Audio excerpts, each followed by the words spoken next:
é um elemento, vamos dizer assim, no mínimo assim, pouco comum, né? Vocês não vão encontrar termos muito parecidos com esse, tá? Você tem aí algumas matérias, né, de faculdade, como por exemplo as matérias de tópicos de grupo, né? Ou então até uma álgebra um pouco mais avançada sobre conceitos de equivalências, né? Só que as equivalências estudadas na matemática estão dentro de um universo muito específico, tá? Então, por exemplo, né, quando a gente fala assim, determinado número tem uma determinada equivalência com o outro. Então, vamos pegar um exemplo de números que tenham uma equivalência. Vamos pegar, por exemplo, o número 23, tá? O número, sei lá, 32, por exemplo. 23 e 32, tá? Podemos dizer que dentro de um determinado universo, esses dois números são iguais.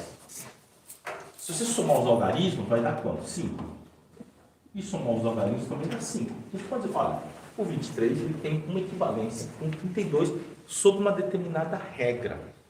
Então, a equivalência cardinal é mais ou menos isso. Sob uma determinada regra, sob determinadas condições elegíveis, dizemos que eles têm uma equivalência cardinal. Tá? Aqui, bom, quando a gente soma os algarismos, vocês devem lembrar que lá no passado tinha um termo que você somava os algarismos e usava isso daqui para você verificar se aquela conta estava certa ou estava errada. Não sei se você lembra alguma coisa assim. Por exemplo, olha aqui, 32 vezes 4. Né? Quanto vai dar 8? Né? 4 vezes dá 12. 128. Eu sei se essa conta está certa. Bom, você soma os algarismos, dá quanto? Soma os algarismos, dá 4. Soma os algarismos, dá 11, né? Dá 11. Soma novamente os algarismos, vai dar o número 2. Se você pegar 5 vezes 4, dá quanto? 20. E somando os algarismos, vai dar 12. Então ele bate aqui. Você tá louco. Então, isso daí quer dizer, essa aqui é a prova dos 9. Né? E se você pegar, dá 5. Se você pegar 31 por dividir por 9, né? Então vai dar o quê? 3 vezes 9 vai dar 27, sobra 5. Então, somar os algarismos equivale a você ter o resto da divisão por 9. Quando você soma os algarismos, equivale ao teu resto da divisão por 9. Então, por exemplo, aqui, 321, né? Dividido por 9, então vamos lá, ele vai dar 3, né? 27 sobra 5, 1, aqui vai dar 5, 45, sobra 6, tá certo? Então, se você somar os algarismos aqui, vai dar 6. Então, somar os algarismos equivale a você ter o quê? Ter uma soma, dividir por 9 e pegar o resto. Então, quando a gente estuda tópicos de grupos, por exemplo, a gente trabalha muito sobre o quê? Em cima de valores, né? Em cima de definições, sob essa ótica do seu resto. Tá, então vamos supor, o número 4, por exemplo, né? O número 4, né, se você pegar no universo de base 4, né, ele equivale a 0. Tá? O número 3, ele equivale ao número 3, porque eu estou olhando para a base 4. Né? Quer dizer, quanto que sobra do número dividido por 4. Então eu sou 31. Dividido por 4 vai sobrar 7, vai sobrar resto 3. Então podemos que o 31 ele tem uma equivalência em relação ao. O 31 aqui é 4, não, aqui é 0. Tá? Na verdade é o 30. Tá? Então o 30, por exemplo, né, dividido por. Opa, pera aí. Não, tá certo. Ele tá certo. Tá certo. Então isso daqui ele é o número 4. Né? Ele equivale ao número 3. 28 sobra 3. Isso. Então você pode dizer que isso aqui tem uma equivalência com o número 3. O número 3. Então, quando nós estudamos, né, universos mais restritos, essas condições acabam sendo. Essas condições podem determinar um novo universo de estudos. Existe uma diferença, um problema muito grande em relação ao estudo de derivativos. Porque é embutido nele uma ciência exata, quer dizer, toda ela, né, é voltada para a ciência exata. Inclusive, você vai trabalhar nos bancos, né, assim, tem essa crença, né, de que, bom, pelo menos é o que a gente ouve falar, não, os bancos gostam muito de engenheiros, porque eles dominam bem o cálculo. Sim, isso no passado Sempre foi assim. Tanto a maioria do pessoal que eu conheço, né, principalmente da área de engenharia, quem se formou lá nos anos 90, né, 1990, 96, até o ano 2000, nós tivemos aí problemas muito sérios para quem, né, na construção civil, muitas empresas quebrando, grandes empresas quebrando, e muita gente acabou indo para a área de finanças e acabou se dando bem, porque conhecimento em cálculo era fundamental, né, para os bancos. Hoje não é tanto. Hoje é mais importante você ter uma visão mais ampla do que é a economia, do que são as finanças. Tá? Mas voltando aqui, a equivalência cardinal, ele foi, né, um termo cunhado na teoria da binarização. Então, é uma equivalência que ela funciona sob determinadas condições elegíveis. Tem que ter aquela condição. Tá? Então, se aquela condição não está dentro daquela condição, você não pode usar ele. Agora, o caso mais fantástico é o seguinte, né? Tem algumas teorias que realmente eu acho fantástico, né? A teoria da binarização, ela foi toda feita sem olhar a cotação. Ela é uma teoria estritamente cardinal. Então ela não olha a cotação. Não olha a cotação, porque a cotação vai mudar ao longo do tempo. Então você vai olhar a cotação na hora que você for operar e você determina o risco que você aceita. Ou então o seu viés. Então vamos supor que você olhou lá, abriu lá a plataforma. Aí você percebeu que, olha, o Petrobras está 32, eu consigo comprar uma opção do 28 e vender duas do 31. A volta alta, eu consigo comprar uma do 28 e vender duas do 31. Então, isso tem uma equivalência cardinal. Em relação a que valor? Se eu estou comprando 28 e vendendo duas do 31, eu tenho uma trava de alta de R$3 e estou vendido numa opção do 31. Então, equivale a estar vendido no 34, porque eu já tenho essa trava de alta de vantagem. Quando você começa a olhar sobre essa ótica, você muda um pouquinho, né, o seu conceito, né, de equivalência e de risco. Mas, por outro lado, eu posso pensar o seguinte, olha, eu acho que o mercado pode subir forte. Eu poderia, talvez, vender uma put junto. E já boto o dinheiro no bolso, porque se subir e me der algum tipo de calor, eu consigo o quê? Jogar bem para cima, né, a minha assunção em termos de risco. Tá? Nós vamos pegar aqui, você vê uma coisa assim.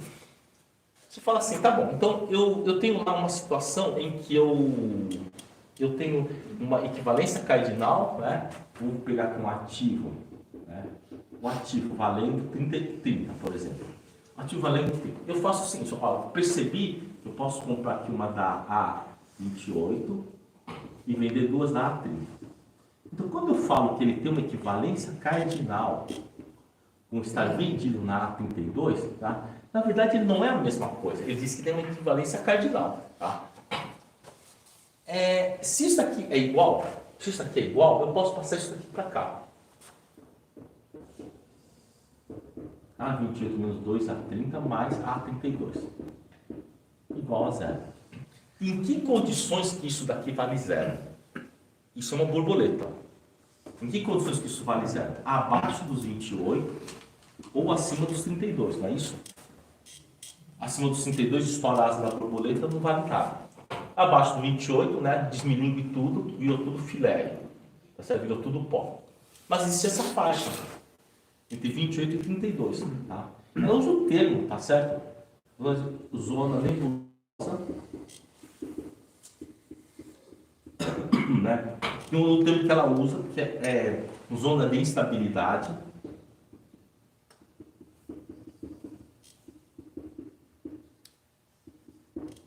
Tá? E tem um cidadão espanhol, tá? Que ele chama isso daqui de zona de oportunidades. Tem um cara lá em Barcelona, que também é fã do trabalho, ele chama isso daqui de zona de oportunidades. Eu usava isso daqui, tá? Mas eu acho que esse daqui é melhor. Tá? Isso aqui acho que é melhor. Zona de oportunidades. Então vamos ver o que acontece. Já vimos que quando você tem um ativo junto, caso você tenha um ativo e você faça essa operação ao invés dessa, você consegue efetivamente fazer a entrega na sua equivalência cardinal desde que esteja acima dos 30. Se ele estiver acima dos 30, então se eu tiver um ativo, tá? Então eu tenho um ativo aqui, eu tenho um ativo Tá? Eu posso comprar uma da A28 e vender duas da A30, ou eu posso pegar o ativo e fazer uma venda coberta. Qualquer um desses dois está funcionando. E eles têm uma equivalência cardinal. Só que o resultado desse é completamente diferente nessa faixa aqui. Entre 28 e 32, nessa faixa, ele é completamente diferente. Tá bom? Vamos ver o resultado aqui. Se o ativo tiver 29, e esse primeiro combo aqui vai valer 30, né? Porque isso aqui vale 29, isso aqui vai valer 1. E isso aqui vai valer 29. Pronto. Já viu que esse cara aqui é melhor. Tá? Se ele tiver no 30, o que acontece? Esse cara vai valer 30, esse daqui vai valer 2. Então eu vou receber 32. E aqui eu vou receber 30, numa venda coberta. 31. Aqui mantém o 32 e aqui vai receber 31.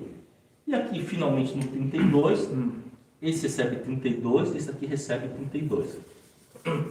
Então, veja, existe uma equivalência cardinal e uma equivalência real acima dos 32. Então, a equivalência real acima dos 32. Abaixo dos 32, até o 28, existe uma boa vantagem, tá? Uma boa vantagem, né, dessa operação aqui. Só que essa operação aqui, ela é sem custo. Ela é sem custo, é uma operação sem custo. Então, ou às vezes até você recebe para montar ela. Dependendo de como tiver o preço do papel colateral, você até recebe. Então é justamente isso que se explora. Tá? Então a teoria da indenização explora muito essa questão da zona de oportunidades, em que você tem uma assimetria de risco e de oportunidade aí. É uma simetria de risco e de oportunidade. Tá? Só que na prática é isso que você vai olhar. A sua equivalência cardinal. Se a sua equivalência cardinal ela é boa ou ruim. Tá? Muitas vezes você pensa assim. Vamos pensar uma seguinte situação. Tá? Poxa vida, você olha para aquela para I-115 e você gostaria de vender ela, mas ela está tão desmilinguida. Putz, então 30 centavinhos, cara. Não, dá até desânimo, né? Se querer vender ele, né? Tão desmilinguido. Então você tem que pensar o seguinte: então vamos criar uma zona de oportunidades até o 115.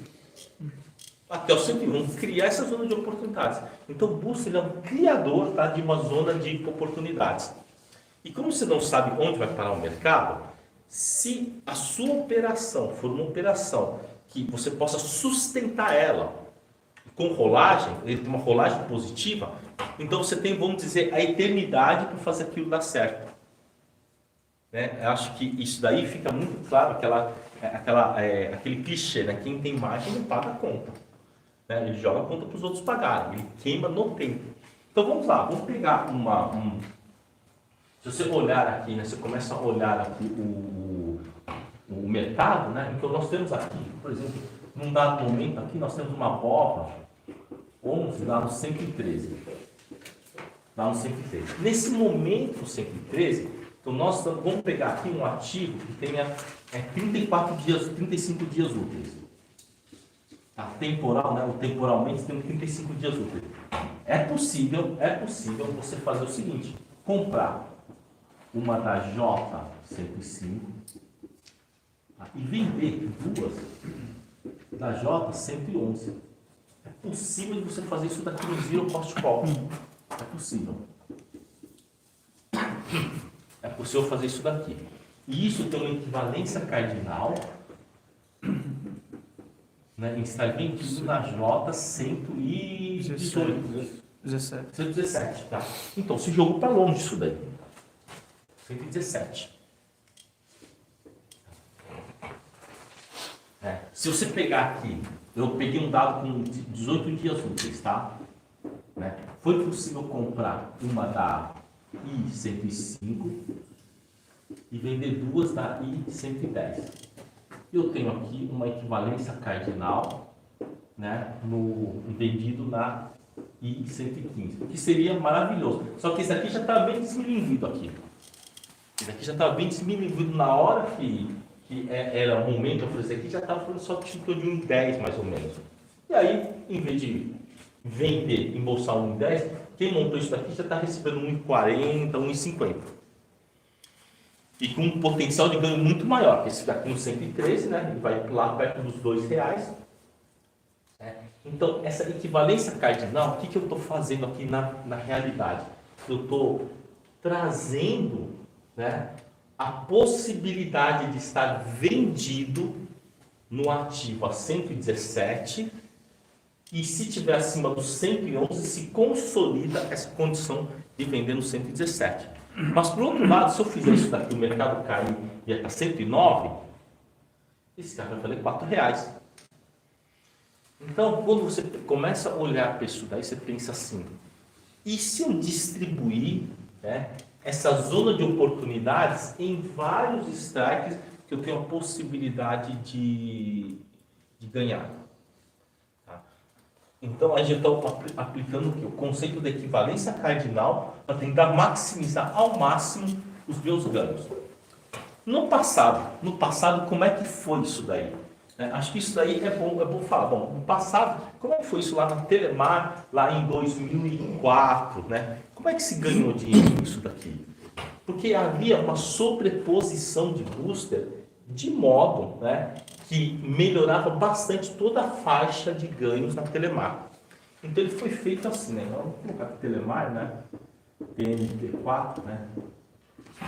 2004. Em 2004.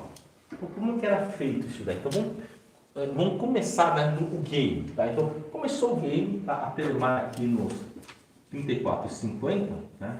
E fazia o seguinte, então vamos supor que eu fiz lá, comprei aqui 10 quilos da A36, vendi 20 quilos da A. Então, era isso que dava para fazer. Essa operação era excelente, era excelente essa operação. Aí ia passando o mercado, então isso daqui está mais ou menos aqui 25 dias úteis.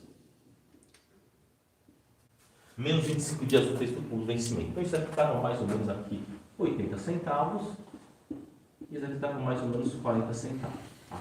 E aí passava, né, o tempo passado ficava, por exemplo, 20 dias úteis. Então vamos supor que o mercado tivesse caído. O mercado foi lá e caiu. Então veio aqui para 33. Então aí eu modificava o meu trade. Eu fazia assim, olha, aqui eu teria que comprar em torno de... Aí eu reduzia a mão, tá bom? Comprava aqui 5 quilos da A34, tá certo? 34. E vendia aqui, tinha que vender em torno de 11 quilos da A36. Teria que fazer isso daí, tá? Senão a conta não fechava. Bom, aí só podia acontecer duas coisas, o mercado subia ou caía. Se o mercado desse uma subidinha, eu zerava isso daqui. Esse pode levar calor, esse não, esse daqui está longe. Enfim, então eu ficava nessa operação aí. E eu comecei a aprender uma coisa, que enquanto o mercado não chegasse perto dos 34, por aí, eu podia ir carregando isso daí. Claro que em alguns momentos eu levei até o dia do vencimento, até o exercício. Mas vamos ver aí, o mercado começa a subir. Então, será que eu subir, por exemplo, até 37, será que eu me arrebento? Subir até o 37? Provavelmente não, aqui não vão me arrebentar. Mas vamos supor que ele sobe até o 35. 35,50.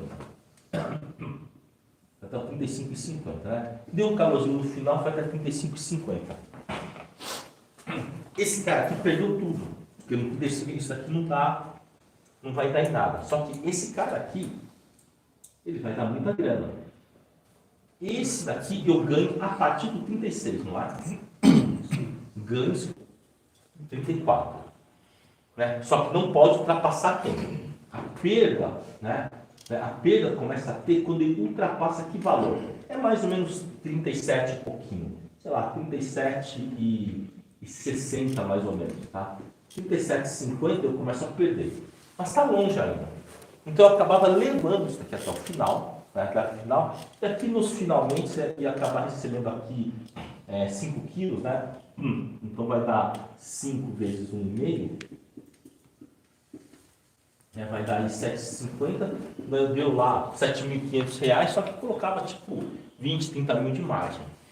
Mas aqui ele acabava dando certo que você ia distribuindo à medida que o mercado ia caindo, Aliás, até tinha uns nomes, né, feios para Telemar, né, chamando de telejaca, alguma coisa desse tipo. Né? Como ele tinha uma tendência muito forte de queda e ele não conseguia romper os 37,20, essa operação ela funcionava muito bem à medida que fosse caindo. Né? Mas agora nós temos o quê? Nós temos call e temos put. Então nós podemos melhorar bastante, né, essa distribuição de risco, essa distribuição de oportunidades. Então vamos tentar olhar sobre uma ótica de distribuição de oportunidades. Tá? Afinal, você consegue criar zonas de oportunidades sem custo. Sem custo. Minha sugestão em relação a essas operações seria que você fizesse a operação, né? Então ele só pode dar lucro ou prejuízo. Se der lucro, você já bota no bolso. Tá? Bom, aqui também tinha alguns outros lances que eles eram feitos, né? Como a chamada de margem era geralmente muito pequena, né? E também você poderia, por exemplo, aguardar, né? Chamada de margem muito pequena, a corretora também não exigia muito. O que acabava acontecendo era o seguinte: muitas vezes, por exemplo, olha só que coisa, né? Eu estou comprando aqui na 10 da A36 e vendido em 20 da A38. Então vamos supor que aqui, né, era 0 a 0 e já estava dando 20 centavos de ganho. Sabe o que a gente acabava fazendo? Fazia o seguinte, quer dizer, eu podia vender esse, recomprar esse e zerar a posição, botar o dinheiro no bolso. Então o que a gente acabava fazendo era o seguinte: quanto que é 20 centavos vezes 0,36? É R$2.000. A gente ia lá e vendia R$2.000 isso daqui. Então vamos supor que isso aqui estava 60 centavos, tinha que vender 3.300. Então mantínhamos essa posição: 6,7 da A36 menos 20 da A38. E eu já tirei lá os meus R$2.000. Só que na época a vol era tão alta, que você montou isso daqui, quer dizer, é como se você tivesse desmontado e mantido o financeiro no bolso. Passava mais 5, 6 dias, dava mais 500 aí. Aí a gente zerava. Então eram outros tempos, outro tipo de manejo. Hoje não dá mais para fazer isso por causa da chamada de margem. A chamada de margem hoje ela é mais justa. Né? Vamos dizer assim, o cara quebra menos. Antes já tinha situações, tendo contas lá onde eu trabalhava, o cara chegou de sair e dever. Não era uma posição tão grande assim, tá? Tão grande. Mas como ele permitia alavancagem, a gente saiu lá devendo 1 milhão e pouco. Não foi culpa da corretora, né? Era o sistema de margem que estava meio ruinzão lá. Hoje a margem é mais rigorosa.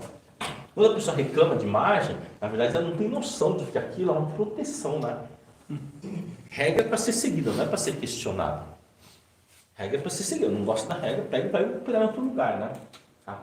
Vamos pensar em como distribuir melhor isso daí. Melhor, né? A Brigitte ela tinha um lance que era o seguinte: antes de mais nada, ela teve bastante acesso à cultura árabe, ela falava super bem o árabe, né? Mas tem que lembrar que ela é da América Espanhola.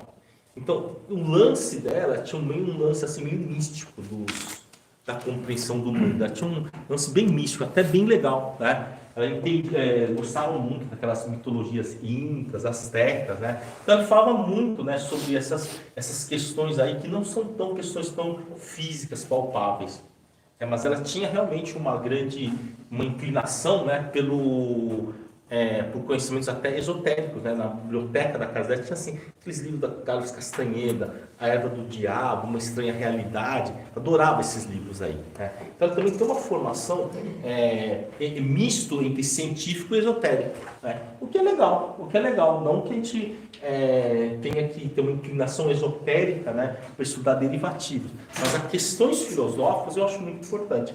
Você tem uma questão filosófica, né, ter aí uma visão, né, de que existem coisas que talvez seja melhor você deixar a compreensão aprofundada de lado e entender somente como é que é o andar da carruagem. Tá? Aliás, grande parte, né, dos processos principalmente esotéricos, místicos, é assim, você não entende o que está acontecendo. Você só tem aquele protocolo, né? você tem determinados protocolos que você vai seguindo. E acho que aqui nos derivativos não pode mudar muito disso. Então, nós temos lá determinados protocolos e agora a gente tem talvez, né, um elemento, né, que a gente tem que começar a entender, que é a equivalência cardinal. A equivalência cardinal, o que ela é? Ela é uma equivalência que pode ser uma equivalência matemática, mas ele tem o quê? Tem que ter uma condição elegível, tem que ter em cima o quê? De universos finitos. Então, quando a gente está falando que entre, aqui, olha, isso é uma equivalência cardinal. Olha só que coisa interessante, né? Como que as teorias se casam. Se você fizer com 18 dias úteis, você tem o quê? Um range de R$5 e uma assunção no 115. Se você fizer com 35 dias, você tem um range de 6 e a assunção só no 117. Se você fizer esse teste para 90 dias, você vai ter um range em torno de 8 e a assunção lá no 121. A assunção só lá no 121. Você vai pensar assim, nossa, então quer dizer que quanto mais longe, melhor?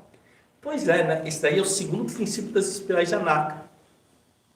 Acho que o terceiro princípio, né? Quanto mais longe, melhor.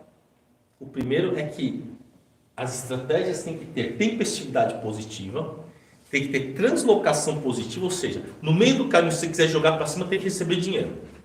Tá? E o terceiro é quanto mais longe, melhor. E considerar cada estrutura como um elemento. Então, se cada estrutura como um elemento, quando nós falamos do módulo B2, não é para você fazer exatamente o módulo B2. É aquele lance lá, né? Estava lá no laboratório, trabalhava lá no laboratório, né? E também cheguei a trabalhar como assistente lá na bolsa. E no assistente lá na bolsa, o que o meu chefe falava? Ó, ganhou dinheiro aqui, coloca no overnight. Quando eu estava lá trabalhando na área de bioquímica, também os diretores de lá, que é o super bem de vida, falaram, olha, naquela época era o overnight, né? Ó, seu salário já foi para o overnight? Não, já foi para o overnight. Por que esse protocolo de colocar no overnight o dinheiro? Primeiro porque rendia bem, não tinha risco, vamos dizer, né, de perder, sempre você ganhava de um dia para outro, e aí você liberava a sua mente para fazer outras coisas. Mas se você quiser depois aplicar alguma coisa, você faz isso, mas receber o salário é no overnight, porque o dinheiro derretia na mão, né? A inflação era 2% ao dia. Você tinha que já botar o dinheiro, você ia perdendo. Então, você criar um protocolo de operações que você primeiro, assim, naquele primeiro momento, né, você já resolve o problema instantâneo. Tá? Por que esse protocolo é importante? Então, vamos lá. Se você estiver lá em qualquer lugar lá do norte da África, e você chega na casa de alguém, a primeira coisa que a pessoa vai fazer é te dar um copo de água. Porque o norte da África é calorão, é seco, né? Então, assim, mas e se o cara não quiser tomar água? Não, isso é um outro problema. Mas o protocolo você já cumpriu. Tá? Então, quando a gente fala de módulo B1, B2 e B3, eles são protocolos. Eles são operações em que... Então, vamos lá. Vai fazer o seguinte. Mas como que você vai usar isso daí? A primeira coisa que você vai fazer na sua custódia é ver se você está mais vendido em call ou vendido em put. Se você está mais vendido em call e você for fazer um booster, vai ter que ser só um booster com put. E se você estiver muito vendido em put, o seu booster vai ter que ser com call. Pronto. Você já tira um problema de ficar pensando que estratégia que você vai usar. Então, o módulo B1, B2 e B3 é a mesma coisa. Se você for ver a fundo, é a mesma coisa. É que ele foi separado porque eles têm um comportamento diferente. Para a tesouraria é fantástico. Qualquer um desses aí funciona muito bem para a tesouraria. Tá? Agora, olhando aqui para a questão temporal aqui. Então, quer dizer, que se você pegar, por exemplo, uma opção de 4 meses, mais ou menos, você consegue fazer uma asa 8 ou 9. Nós estamos falando de uma operação que ele tem muito pouco risco e você pode colocar 8, 9 reais no bolso. Se você pegar, por exemplo, estamos aqui no final de agosto. Você pegar a série de novembro, por exemplo, isso daqui, se eu não me engano, já vai com 7 e pouquinho. E você joga a função lá no 120 e pouco. Agora, uma coisa que é muito importante nesse tipo de operação. Se você fizer ele um pouquinho OTM, o vendido, passou 2, 3 dias, essa operação aqui, ela já começa a te dar um bom lucro. o que te permite você fazer um ajuste. Quer dizer, a sua equivalência cardinal, ela é um elemento no tempo. No tempo. E quanto mais longe, melhor. Quanto mais longe tiver, a sua equivalência cardinal, ela é mais vantajosa. Porque no Brasil, por termos uma vol alta e uma taxa de juros alta, o tempo trata de corrigir grande parte, né, do risco que você está correndo. Você também não precisa fazer a sua equivalência, esse tipo de operação, né, os BUS, você também não precisa fazer no mesmo vencimento, que é o vencimento, por exemplo, da sua opção vendida. Se você vai usar como head dó, você pode também fazer longe. Não tem problema fazer na série J, na série K, mesmo que você esteja vendido na U, não tem problema. Tanto faz uma ou outra, os dois vão resolver o problema. Tá? A única diferença é que quando você fizer ele bem mais longe, né, quando ele começar a chegar mais perto, dependendo de onde ele está, o resultado não é tão bom quanto você fizer na curtinha. Porque na curta, caso isso aqui vire pó, o seu ganho é muito grande aí. Tá? Bom, então vamos lá, vamos começar a pensar o seguinte. Vamos pegar aqui um exemplo da Petrobras, por exemplo. A Petrobras aqui na faixa dos 30. Então, nesse caso aí, podemos trabalhar, né, uma distribuição boa, tá? Uma zona de oportunidades entre o 28 e o 32, por exemplo. Tá? Então, você pode trabalhar, então você pode pensar em fazer, né, dependendo se você tem um papel ou se você só está vendido em call ou em put, você pode começar a trabalhar o quê? Encher essa zona de grandes oportunidades. Tá? Aí você vai ver qual que é o risco que você tem, né? Qual que é o risco que você pode assumir. Né? No caso dos booster, quanto maior é a sua asa, menor é o seu ganho relativo. Maior a asa, menor é o seu ganho relativo. Quanto menor a asa, maior é o seu ganho relativo. Vamos pegar aqui a seguinte situação. Você está vendido, por exemplo, numa da A25. O papel está 30. O papel está 30. Então, se você falar assim, olha, eu vou fazer o seguinte, eu vou vender duas da A32 e comprar uma da A35. Tá? Não, M, tá? Fazer uma da M. Então, isso daqui, ele tem uma asa grande.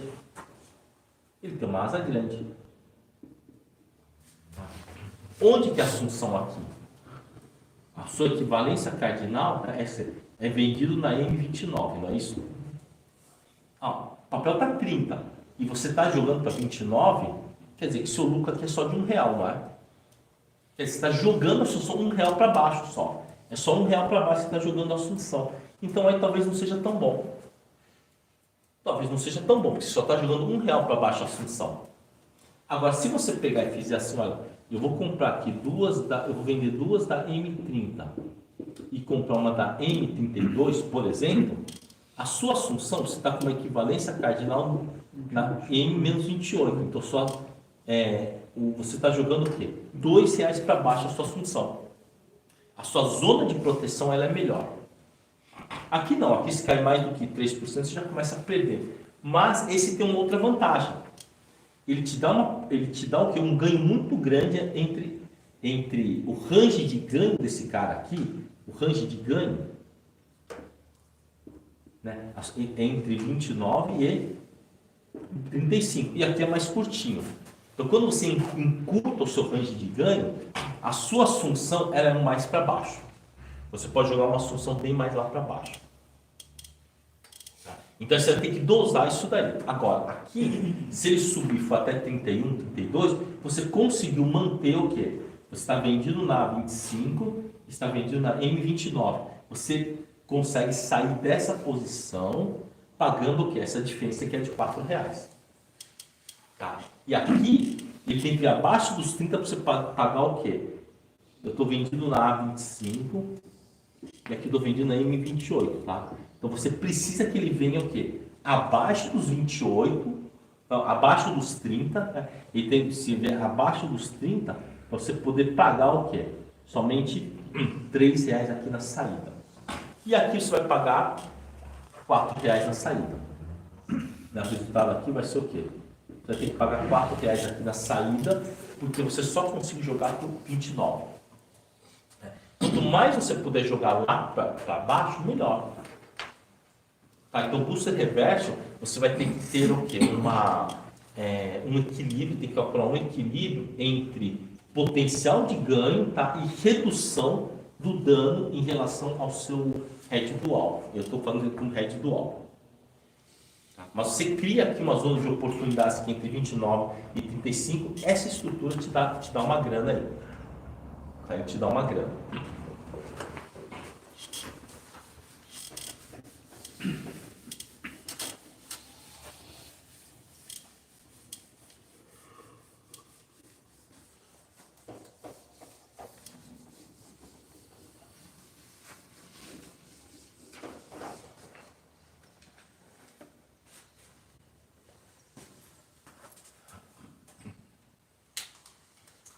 Bom, determinadas operações que as pessoas fazem, elas têm aquelas operações do tipo, olha, eu quero comprar aqui uma da A28 e vender duas da A30. Tá? Então isso daqui está fazendo o quê? Uma operação aí, um booster simples, e você tem uma solução lá no 32. Né? Podemos transformar isso daí.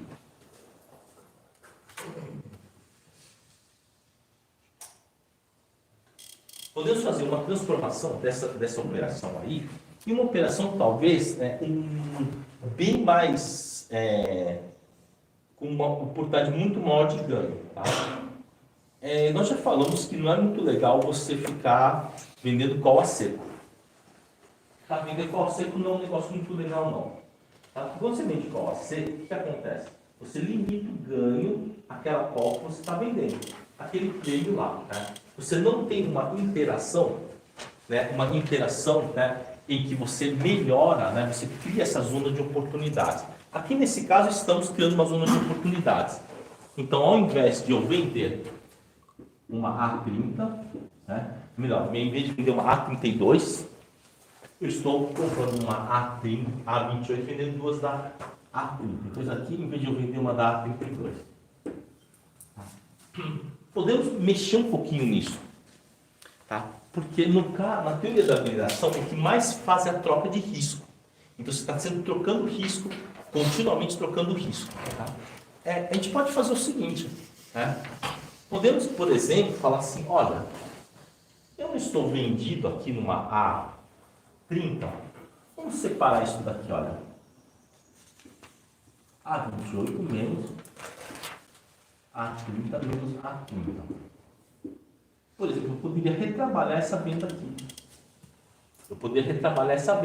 Poderia, por exemplo, ao invés de retrabalhar essa venda, eu comprar aqui uma da A28 e vender dois da A29. Então, eu poderia fazer isso. Eu poderia fazer isso daqui. Se eu fizesse isso, trocasse esse cara, que tem o quê? Um outro, um combo, né, usando a equivalência cardinal, se eu pegar e fazer isso, o que eu teria aqui? Eu teria aqui 2 da A28, menos 2 da A30, menos A29 e A30. Tá? Eu posso fazer isso indefinidamente. Então, eu posso, por exemplo, fazer isso, a mesma coisa com esse cara aqui. Tá certo? Então, esse cara eu teria aqui 3 da A28 menos 4 da A29. Tá? Eu posso fazer isso indefinidamente. E sabe o que vai acontecer? Eu vou acabar chovendo no molhado. Tá? Não vai ter uma mudança muito significativa no meu resultado. O que vai acontecer é que, se eu ficar fazendo isso da minha custódia, eu só vou ficar pagando emolumento. E isso daqui tem a mesma equivalência cardinal que isso daqui. Porque eu tenho aqui 3 tábuas de alta e uma venda da A29. Então, quando começa a chegar nesse ponto, nós chegamos à seguinte conclusão, que a teoria ela é muito boa. Se você for fazendo remanejamento das suas estruturas, você vai sim criar novas zonas de oportunidade, né, novos ganhos e vai mudar. Então, vamos olhar para esse cara aqui e esse cara aqui. Esse aqui. Então, quer dizer que a A28 menos 2A30, tá? Ele também tem uma equivalência cardinal com 3A28 menos 4A29. Só que o problema aqui é o seguinte, se você for ficar trabalhando isso daqui, né, primeiro que ele não vai ficar zero cost call. Provavelmente essa estrutura aqui, essas duas estruturas aqui, se esse for zero cost call, vocês acham que esse cara aqui você tem que pagar, né? Você tem que pagar mais ou é zero cost call? Você tem que pagar mais. Porque o que vai te bater. Não, porque por que você tem que pagar mais? Talvez a gente não está olhando o mercado, não estou olhando a cotação. Eu não estou olhando a cotação. Pensando assim, vamos pensar sobre a ótica de oportunidade. Aqui, estou comprado em 22, estou comprado em 3 e 24. Nós vamos pensar o seguinte, é muito fácil se identificar cardinalmente se aquela operação tem custo. Essa com certeza vai ter custo. Por quê? Eu tenho aqui A28 menos 2A30. 3A28 menos 4A29.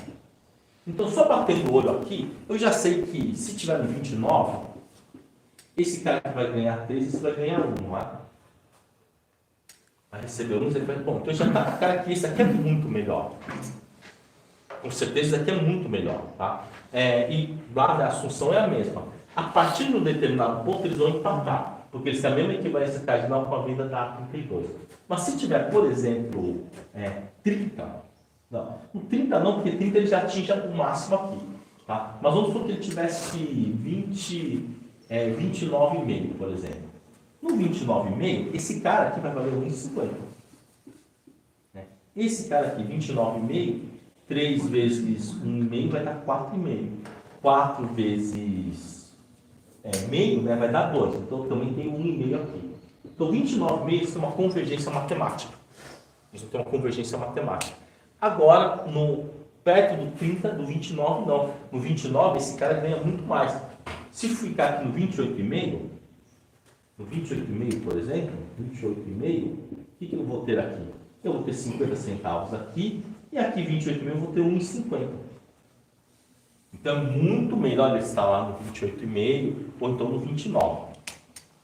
Tá? Então, olhando cardinalmente, sem olhar cotação nenhuma, nós já sabemos que se isso é zero cost call, com certeza você vai ter que pagar alguma coisa. Tá? Mas como eu falei, você vai fazendo isso daí, você vai chovendo molhado. Porque à medida que você vai aumentando a sua oportunidade, você vai ter que pagar mais.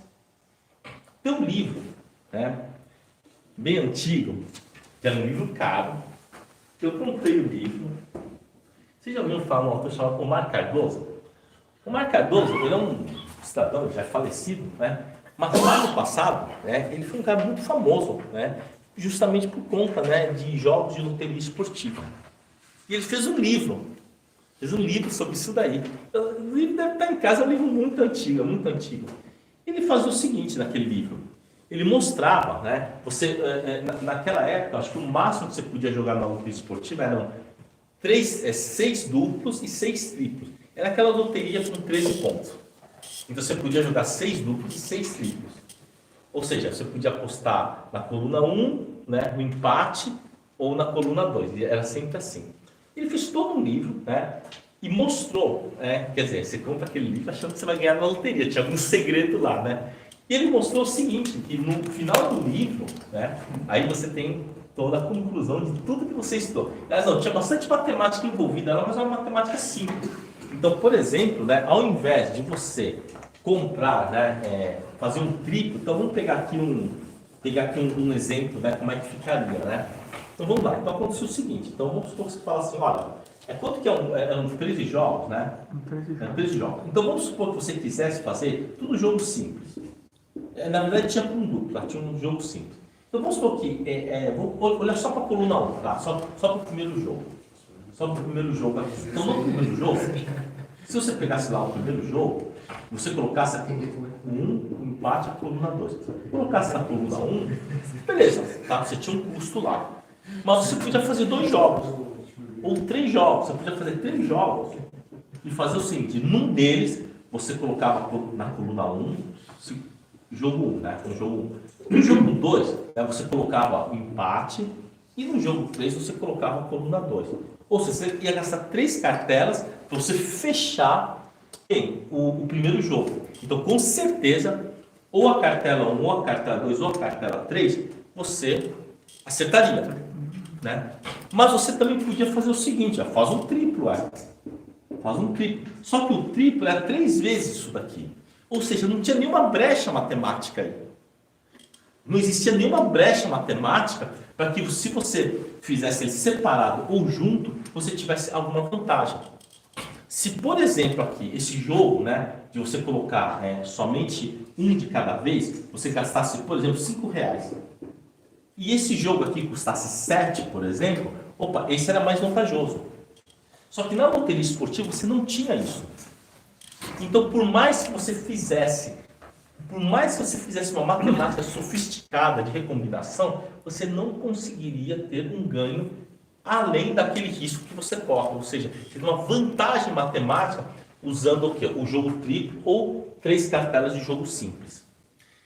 E o livro era caro pra caramba, na época. Eu comprei ele 0, né? Comprei o livro, li todo ele para chegar no final das contas, dizer que não tinha nenhuma brecha matemática nisso. Tá? E a teoria da binarização, ela fala isso, fala assim, olha, não tem, mas tem uma parte da teoria da binarização que ela fala o seguinte, que independente das recombinações que você fizer, com os modos B1, B2, B3, as recombinações, tá? Você não tem como ter uma vantagem matemática sem ter que botar dinheiro. Já fala isso, você não tem como botar dinheiro. Mas deixa como eu falo, a teoria da binarização é uma teoria aberta. Ela diz o seguinte, você não consegue, através de recombinação, de análise combinatória, melhorar o seu ganho, né? Melhorar o seu ganho com vantagem estatística. Você não consegue fazer isso. Que o único jeito de você fazer de você obter um ganho significativo em termos de possibilidades, em termos de mudar a estatística movida, é usando o conceito de dual. É justamente isso que ela faz. Então eu falo assim, olha, você pode fazer à vontade. Faça lá a sua... E se eu fizer de 5 para 7, de 5.8 para 8, então faça à vontade, não vai melhorar. Não vai melhorar, não vai melhorar, e se alguma coisa melhorar, muito provavelmente você vai ter um problema de liquidez. Então, eu vi isso, né, no passado lá, tinha uma Telemar do 42, quando a Telemar tinha dado uma estourada lá. Cara, era incrível. A 42, não sei porque não tinha liquidez naquele mês. E ele era negociado mais ou menos a uma coisa em torno de 30 centavos abaixo do que era o justo em relação aos outros. E quem ficou comprado naquilo não conseguiu sair até o final. Aí você fala, mas por que isso não é? Porque onde tem uma brecha, tem algum problema. Onde tem uma brecha, tem algum problema, tá? É falar assim, olha, tudo que você fizer que tiver alguma brecha, provavelmente vai ter algum problema. Eu vou te dar um fato que ocorreu no passado, foi recente, foi com a IRPR. Então você tinha um recibo de subscrição, alguma coisa do gênero. Aí o cara falou assim, não, mas isso aqui é simples, cara. Eu compro o recibo, eu tenho direito de exercer, e eu vou lá e vou vender uma call.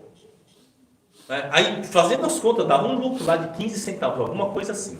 Aí muita gente foi perguntar, falou, olha, eu não sei se isso daí dá certo, eu não vou nem analisar. Mas eu tenho certeza que vai dar porcaria.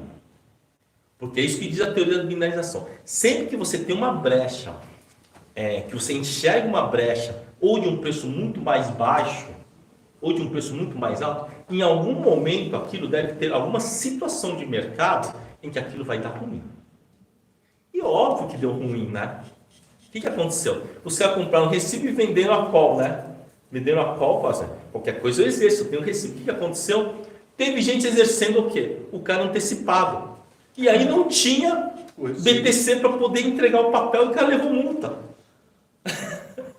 Então o que acontece? Toda brecha, segundo a teoria da binarização, existem sim algumas brechas que são sistêmicas, mas elas são pequenas. Quando a brecha parece muito grande, você diz, vai dar ruim isso daí, em algum momento vai dar ruim. E ela diz o seguinte, só tem um jeito de você vencer a esperança matemática, né? Quando você começa a olhar as estruturas, pode mexer na recombinação à vontade, não vai melhorar significativamente. Em alguns momentos pode, né? Mas na teoria da binarização não fala sobre volatilidade. Eu falo assim, ó, o preço que está lá, né, se tiver alguma coisa muito abaixo, muito acima, tem algum problema. Não é natural isso daí. Tá? A única brecha que ela admite existir, que seja significativa, é uma brecha temporal. Você compra uma opção longa, vende a curta. Em países inflacionários, essa opção longa, ela pode carregar talvez uma taxa real negativa por conta do quê? De pressão de venda, ou então por conta de as opções longas principalmente, você tem a questão de que as fundações começam a vender. Mas não adianta você mexer à vontade. Pode mexer à vontade, lá não vai melhorar. O único jeito de você conseguir um diferencial de ganho é usando o conceito de dual. Ou seja, ao invés de você trabalhar a venda, simplesmente a compra e a venda de call, a compra e a venda de put, embutir um elemento dual na parte vendida. Aí sim que você consegue ter algum diferencial de ganho que seja razoavelmente significativo para compensar o trabalho. Tá? Tem outras passagens que ela também fala o seguinte, né? Que a sua vida é finita. Né? Aliás, as duas teorias que falam sobre a finitude da vida é só a teoria da binarização e as espirais de Anaka. São as duas que falam sobre a finitude da vida. Então, na teoria da binarização, fala assim, você tem uma vida finita. Você não pode ficar o dia inteiro, a vida toda, correndo atrás de um rabo de foguete, correndo atrás de uma operação. A operação ela tem que ser razoavelmente tranquila em termos de carreira. Né? Embora não fale claramente sobre a tempestividade positiva, ela fala muito sobre operações na linha do dinheiro. E operações na linha do dinheiro, vendido principalmente as ATMs, elas naturalmente têm o quê? Tem a tempestividade positiva. Tá? Mas acho que essa parte é muito importante. Sempre que tiver alguma brecha que ela é muito grande, ou ela vai se fechar, é uma coisa momentânea, ou tem algum elemento de risco interno que você não está enxergando. Porque se fosse assim, se você tivesse uma possibilidade de ter uma geração de riqueza sem risco, se eu cair, ia ter o PIB mundial. Tá? Quando eu falo que é impossível você ter um ganho superior a 112% do DI sem correr grandes riscos, é por conta disso. Porque se for mais de 112% de ganho, vamos supor que um cara faça uma operação que dê 140% do CDI, por exemplo. Pô, aí fica muito simples, porque ele monta a operação, né, que vai dar 114 CDI. Pega dinheiro emprestado a CDI e aplica de novo na operação. Ele faz uma alavancagem infinita. Então isso daí não poderia acontecer, porque alguém em algum momento teria todo o PIB mundial somente com essa operação. Tá? Mas isso você tem que levar na mente. Sempre que você achar alguma coisa, não, isso aqui não tem como dar errado, vai dar errado. Aquilo que não tem como dar errado, você pode ter certeza que vai dar errado em algum momento. E aquelas operações que eu fazia naquele mar, em algum momento ia dar errado. E a que eu fazia no OGX, aconteceu o seguinte no OGX. No OGX era o seguinte, eu comprava sempre, né, a opção, eu comprava sempre a opção par, e vendia a opção ímpar. Era isso? Agora eu comprava. Então vamos lá. Tá? Eu comprava F18, tá certo? Isso aí, comprava para vender. E vendia, né, a E18. E eu deixava lá na OGX pagando 5 centavos ou pagando 2 centavos. E sabe o que acontecia? Você vai pensar, mas peraí, quanto que era os juros na época? 1,25 ao mês. Então, teoricamente, 1,25 de 18 dá mais ou menos 21 centavos. Não podia ser menos de 21 centavos. Não faz sentido uma rolagem ser menor do que o DI, né? Não faz sentido isso daí. Só que acontecia. Eu deixava lá no covô, e aí quando eu voltava do almoço, tinha feito lá 30 quilos, 50 quilos, mas como a 5 centavos? E aí depois eu ia descarregando um pouquinho, lá na faixa dos 20 centavos, dos 25. Por que isso acabava acontecendo? Era tão fácil ganhar dinheiro com isso, o que aconteceu? Porque isso daqui é uma brecha que ela se fecha, é uma brecha temporal só. Porque as grandes fundações tinham que vender quem? Somente as séries pares. Então, se eles tinham que vender as séries pares, aí é só você fazer a seguinte conta. Olha, quanto que era o preço justo? Vamos falar F18. Quanto que era o preço justo? Vamos supor que o preço justo fosse 80 centavos. 80 centavos. E eu estava lá pagando 65. Pagando 60. Então dá 15 centavos. 15 centavos, né, mais os 5 de diferencial, dá os 20 centavos, que é mais ou menos o TI, que é o justo. Mas por que o cara me vendia 65? Por que o cara não ficava trabalhando na ordem o dia inteiro? Primeiro, porque o gestor da fundação, ele não é um operador. Ele tem outras coisas para fazer, tá? E por outro lado, tem uma outra questão aí que é o seguinte, tá? Vamos tentar entender o seguinte, fala assim, quanto que ganha um gestor? Bom, vamos ver, qual que era o lote dele aqui? O lote dele aqui era o quê? 100 quilos. É 100 quilos, mas 50 quilos, não tinha muito. Ó. O cara operava o OGX porque ele estava no índice. Mas vamos supor que a Fundação A, né, tinha lá 50 quilos para descarregar. A Fundação B tinha 30 quilos. A Fundação C tinha 20 quilos. Outra tinha 70 quilos. Então vamos pensar o seguinte. Esse cara é da Fundação A, tá? Se ele pegar e bater lá no 65, ele, quer dizer, teoricamente ele perde R$ 7.500, não é isso? Teoricamente, ele podia conseguir esses 7.500 para a fundação. Mas qual que é o salário do cara? Se o cara, por exemplo, ganha lá 20 mil por mês na época, né, um gestor de uma fundação, ele não pode ficar o dia inteiro para ficar tentando vender isso daqui a 80, ficar o dia inteiro lá colocando lá. Tem outras coisas para fazer. Finitude de tempo. A finitude de tempo pode trazer oportunidades, mas não dá para você viver disso, não, porque eu não vivo mais disso. O OGX, infelizmente, sumiu lá do mapa, né, perdeu valor, mas isso foi bom. Durante mais ou menos 1 ano e meio, tinha essa operação aqui que dava aí 20, 30 mil todo mês, trabalhando essas operações aí. Tá?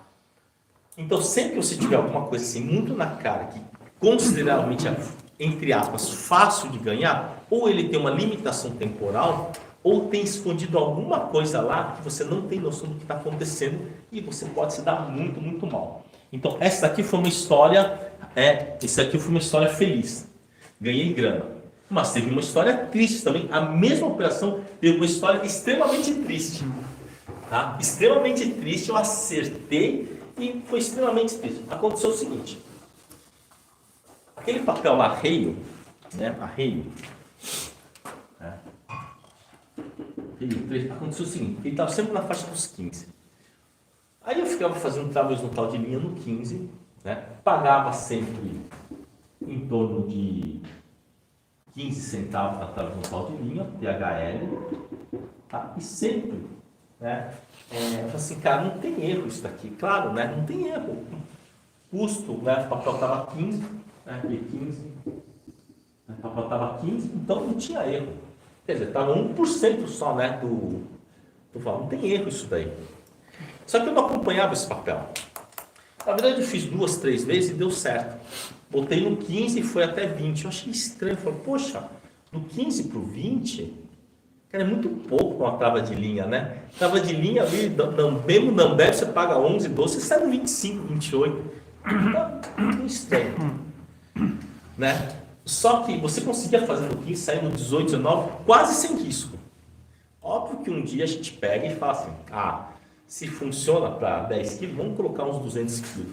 Adivinha o que aconteceu? Deu ruim. Deu ruim. Tá? Aí foi lá, botei 200 quilos lá. Né? Aí teve um cliente que botou 500 quilos. Falei, tá bom, 20% por mês está ótimo. Sabe o que aconteceu no final? Quando tinha um dia antes do vencimento, ele só permitia a rolagem no 11 centavos. Eu falei, mas que absurdo. Isso daqui está abaixo do CDI. Pois é, está abaixo do CDI. Por que está abaixo do CDI? Não sei. Não sei porque está abaixo. Aí teve que entregar lá no 11 centavos. Tá? Aí você vai falar assim, bom, óbvio que depois que já aconteceu, você sabe perfeitamente, né? Quer dizer, a sabedoria não chega quando já é tarde. Aquilo estava muito fácil, porque você montava no 15, dali a 5, 6 dias estava no 16. Mais 5 dias estava no 17. Quase no final estava no 18, mas permitia fazer isso. Mas era estranha essa operação. Essa operação estava muito estranha. O que acontecia nessa operação aí? O cara que tinha lá, os vendedores, né, das opções longas, né, eles esperavam geralmente 1 ou 2 dias antes e eles vendiam a qualquer preço. Eles vendiam a qualquer preço opção. Por que ele fazia isso? Bom, primeiro porque isso aqui não tinha muita liquidez, né? E eram players que não estavam nem aí, eles queriam entregar opção, queriam entregar. E a Reio não passava dos 15, foi a 14,75, 14,80. Então tudo que... Só que para a ótica de quem quer se descarregar do papel, vamos supor, o papel estava 14,70, por exemplo. Cara, se os caras vender aqui a 12 centavos, a opção da B15, para ele tá bom. Por quê? Porque esse cara aqui, quando ele exerceu no 15. Então, como ele não estava com o seu exercício no 15, os big players que estavam posicionados vendiam a qualquer preço. Isso foi durante 6, 7 meses. Só que essa explicação para a gente não resolve. Que a gente perdeu 4 centavos, mais a montagem, mais emolumentos, sobre um lote gigantesco.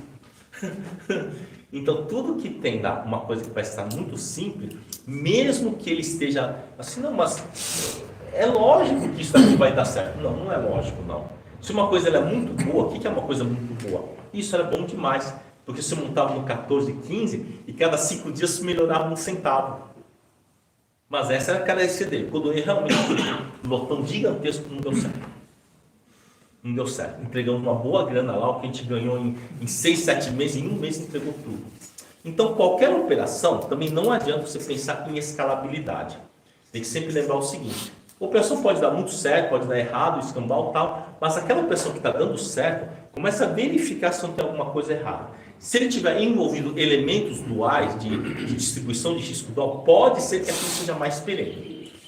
Mas se ele é uma coisa assim que está muito fácil, está muito na cara, não vai durar muito. Não vai durar muito isso daí. Tá aqui, né? O que aconteceu com a Reio nem durou muito. No caso da OGX, ele acabou durando porque o papel, né, participava do índice, né? Mas a Reio, ela tem pouca participação no índice. Os big players deles, você não sabe quem que é, você não sabe quem que são os big players, né? E ela tem pouca liquidez, então você corre esse risco aí de estar montando uma posição que parece muito segura, porque você tem um histórico de entrar no 14, 15 e sair no 18, e aí quando você vai lá com a mão cheia dá errado, né? Tá? Então é isso, gente. Tomar café, né?